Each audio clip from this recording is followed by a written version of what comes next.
Olá galera, tudo bem com vocês? Hoje a nossa aula vai ser sobre os insetos e a gente vai entender um pouquinho mais, né, com base no que já foi ministrado nas aulas passadas, sobre suas características, sobre as suas curiosidades e sobre as suas peculiaridades. Então vamos lá. Então, os insetos em si, eles formam o maior grupo de espécies conhecidas entre os artrópodes. Eles também são conhecidos como animais invertebrados pertencentes ao filo dos artrópodes. Esses artrópodes, eles são animais triblásticos que possuem 3 folhetos embrionários, onde a gente vai encontrar a endoderme, mesoderme e ectoderme. São normalmente animais acelomados. Esse celoma, ele basicamente é uma cavidade revestida pela mesoderme. Então, a gente vai perceber que é nessa cavidade, né, onde encontra o celoma, que vão estar alojados os órgãos internos desse animal.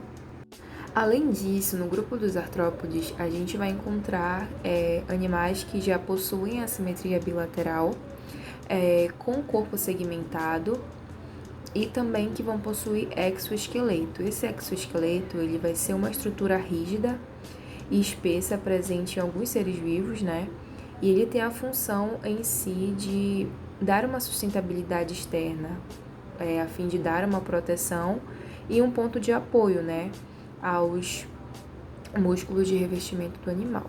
Então, dentro de artrópodes, como eu já falei, os insetos eles são um grupo muito grande, muito diversificado. Ele é considerado o maior grupo dentro do filo. Então, mediante a toda essa diversidade, a esse grupo tão extenso, estima-se que cerca de 80% de todas as espécies de animais do planeta sejam de insetos. Então, isso quer dizer que é um grupo muito diversificado e com diversas adaptações ao longo da sua evolução. Então, mediante isso, vamos relembrar algumas características básicas que os insetos eles possuem. Normalmente, eles são de ambiente terrestre, porém, a gente pode encontrar alguns desses insetos, né, em diferentes ambientes. Bom, quando a gente olha para o slide, a gente vai ver algumas características comuns observadas que estão presentes dentro dos insetos e que são características bem peculiares. No número 1, a gente vai observar que o corpo dos insetos ele é dividido em uma cabeça, tórax e abdômen. Essa divisão ela é chamada de tagma. Então, os insetos eles vão possuir 3 tagmas justamente por ter a cabeça, tórax e abdômen. Então, quando olhamos para o número 2 no slide, mostra pra gente que eles já vão possuir um par de antenas na parte da cabeça. Isso é muito vantajoso porque ali vai estar a parte sensorial do animal. Ponto muito vantajoso para ele ter uma noção de sensibilidade. Na parte número 3, a gente vai ver que ele já vai possuir um par de olhos compostos, onde vai ter uma visualização maior do meio ambiente e em toda a sua volta.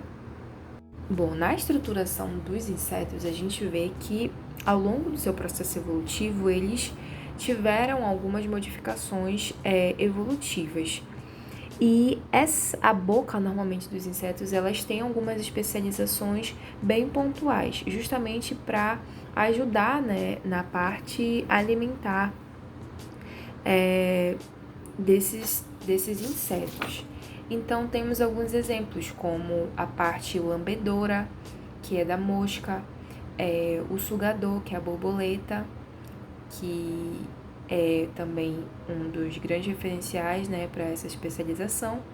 Temos também o gafanhoto, que ele é mastigador, e o cortador, que é a formiga. Então, esses tipos de especializações, eles são alguns dos exemplos de adaptações dos insetos. Então, o grupo dos insetos em si, eles já vão possuir 3 pares de patas, e também nota-se que em algumas espécies eles já vão ter a presença das asas. Então, essa adaptação do voo, ela passa a ser fundamental para o sucesso de algumas espécies, uma vez que possibilitou a busca por alimentos e também a fuga de predadores. Então é um ponto muito importante essa questão do voo, né, para esses animais. Bom, então agora falando sobre um pouco dos sistemas dos insetos, a gente tem o sistema nervoso. Esse sistema em si ele vai ser formado por um cérebro, de onde parte os cordões nervosos com os glândulos, que vai ser fundamental para esse animal ter a percepção, né, do seu ambiente, tanto na parte interna quanto externa. Temos o sistema endócrino, que ele vai ser responsável justamente pela produção dos hormônios responsáveis, principalmente pela reprodução e o desenvolvimento desses animais. Vamos ter também o sistema digestório.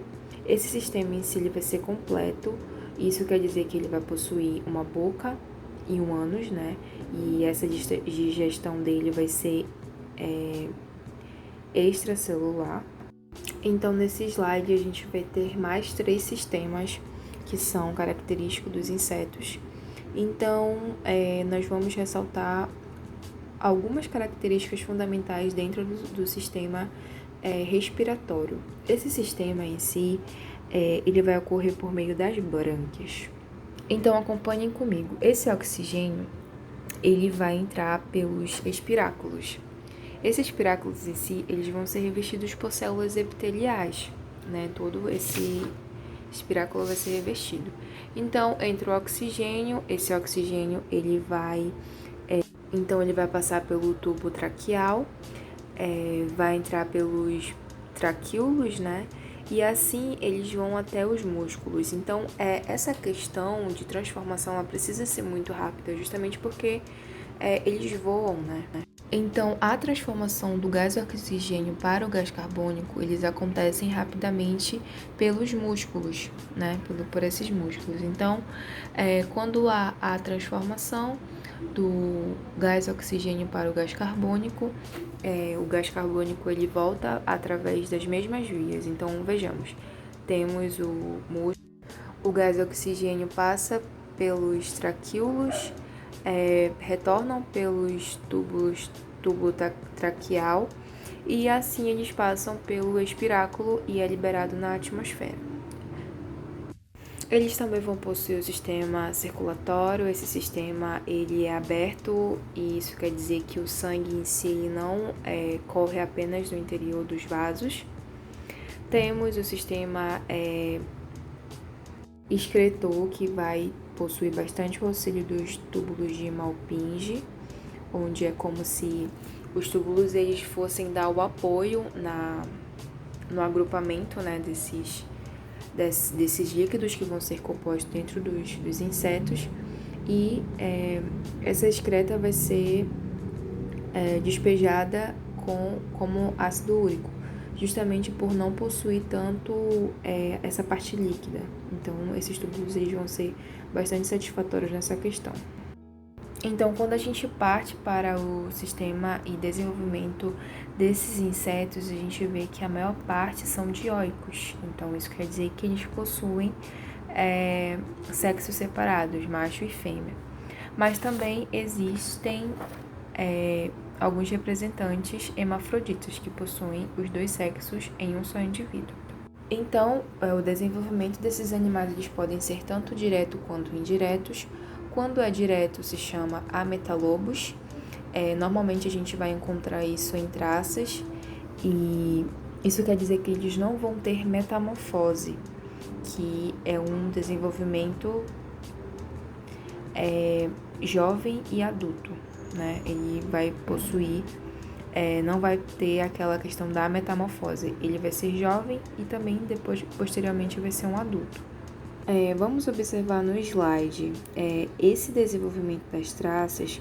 Vocês percebem que ele permanece o mesmo indivíduo, ele só cresce em tamanho, né? Então ele não tem uma diferenciação em metamorfose.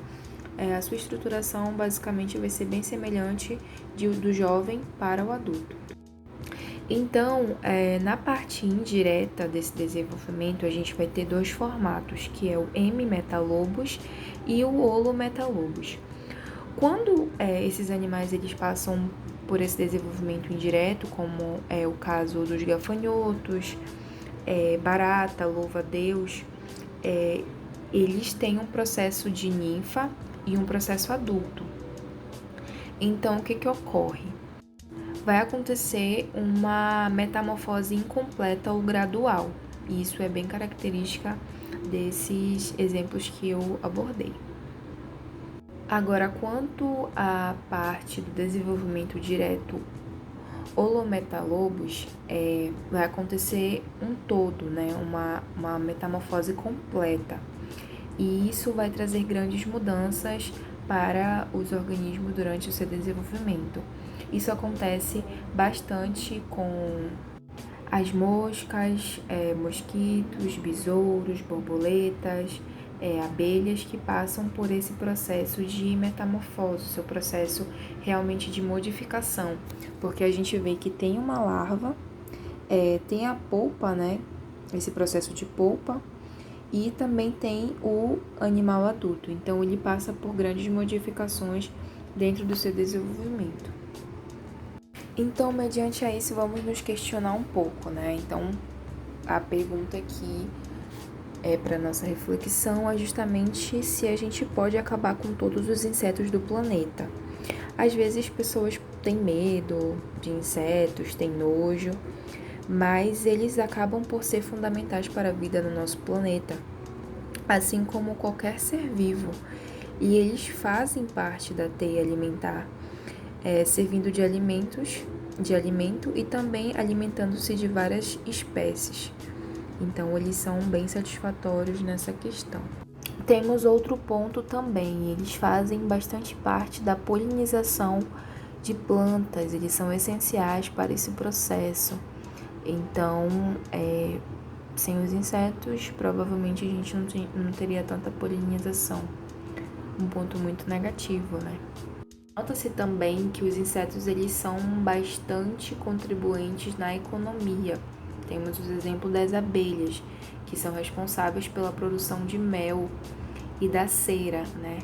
Então, produtos que possuem alto valor econômico. Temos o bicho da seda também, que é um outro exemplo, que ele é um inseto que também tem um grande valor econômico, sendo responsável pela produção de fios de seda. Então, eles são contribuintes da economia. Porém, nem tudo são flores. Os insetos, eles não trazem apenas benefícios. Se a gente for parar para pensar, tem algumas espécies de borboletas que, quando estão na sua fase de largata, elas acabam atacando algumas plantações. Outros também se alimentam de madeira, como o cupim. E também nós temos alguns responsáveis por transmissão de doença, como é o caso do Aedes aegypti. Enfim, pontos positivos e negativos. Mas é isso, galera. Eu espero que vocês tenham gostado da aula. Até a próxima e tchau!